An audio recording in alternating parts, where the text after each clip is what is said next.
السلام عليكم متابعين قناة مستر رياضي، اهلا وسهلا فيكم بفيديو جديد. مبروك للمنتخب الجزائري، اليوم فوز على المنتخب التونسي بنتيجة 2-0، وهارد لك لجمهور المنتخب التونسي. حقيقة شاهدنا مباراة نهائية عربية بطعم اوروبي، بتنظيم رائع لدولة قطر والمنتخبين صراحة. يعني حتى المنتخب التونسي رغم خسارته اليوم كمان بيستاهل انه يكون هو بطل كأس العرب.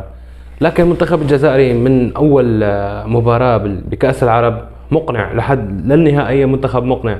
المنتخب التونسي من اول مباراة يعني مستواه يعني نص نص، بتلاقي مباراة عم يقدم مستويات رائعة، مباريات عم يقدم مستويات ضعيفة. لكن من اليوم المنتخب التونسي بالنهائية كان كمان بيستاهل انه هو يتوج ببطولة كأس العرب.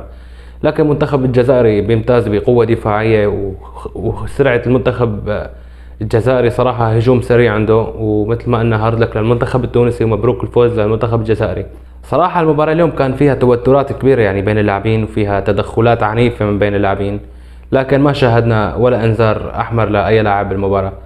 المباراة يعني كانت بالشوط الاول، اول ربع ساعة للمنتخب التونسي كان افضل من المنتخب الجزائري، يعني خصوصا بعد العارضة للمنتخب التونسي. لكن من بعد العشرين دقيقة قدر المنتخب الجزائري يدخل لأجواء المباراة ويضغط بشكل كبير على المنتخب التونسي.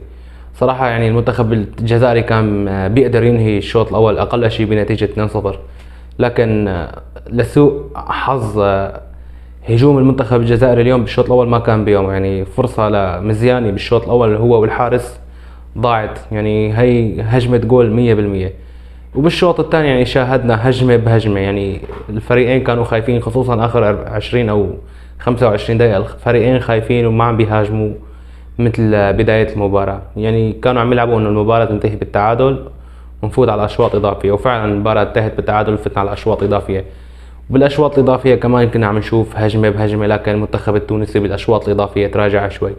لكن انا في عندي نقطة صغيرة، يعني علي معلول من اول ما نزل بعد الهدف الاول للمنتخب الجزائري يعني حرك الجهة اليسرى كلها للمنتخب التونسي.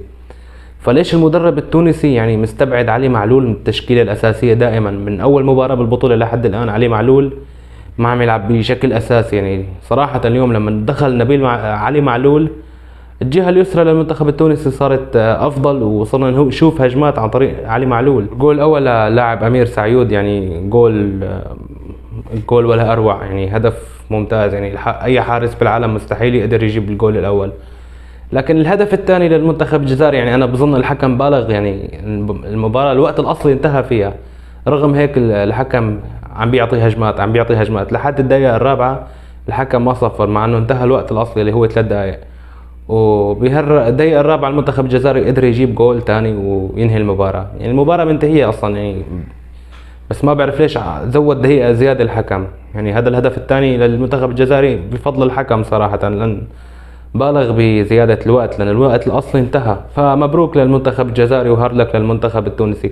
صراحة بنتمنى هاي البطولة تلتعب كل موسمين، لأن تنظيم عالي، أداء عالي من جميع المنتخبات اللي شاركت. أنا 19 يوم ما حسيت أبدا بملل من هاي البطولة. في ناس كتير كانوا متخوفين انه بكرة بتشوفوا العك الكروي للمنتخبات العربية، وهي البطولة اثبتت لكل العالم انه المنتخبات العربية عندها لعب حلو، عندها لاعبين ممتازين، مع انه في كتير غيابات لمنتخبات اللاعبين المحترفين عم يلعبوا بالدوريات الاوروبية ما شاركوا، تعتبر بطولة محلية. لكن المحليين يعني امتعونا، شلون لو كان موجود اللاعب المحترف اللي عم يلعب برا وعم يلعب اساسي.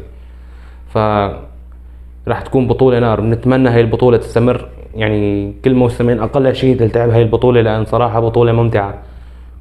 تكون انا بتمناها تكون رسمية من الفيفا، يعني مشان اللاعبين المحترفين نقدر نجيبهم على هاي البطولة، مشان نشوف بطولة بمستوى تاني. فمثل ما حكينا يعني المنتخب التونسي اليوم بيستاهل يكون بطل، ومنتخب الجزائر بيستاهل يكون بطل، ومنتخب مصر ومنتخب قطر بيستاهلوا يكونوا ابطال.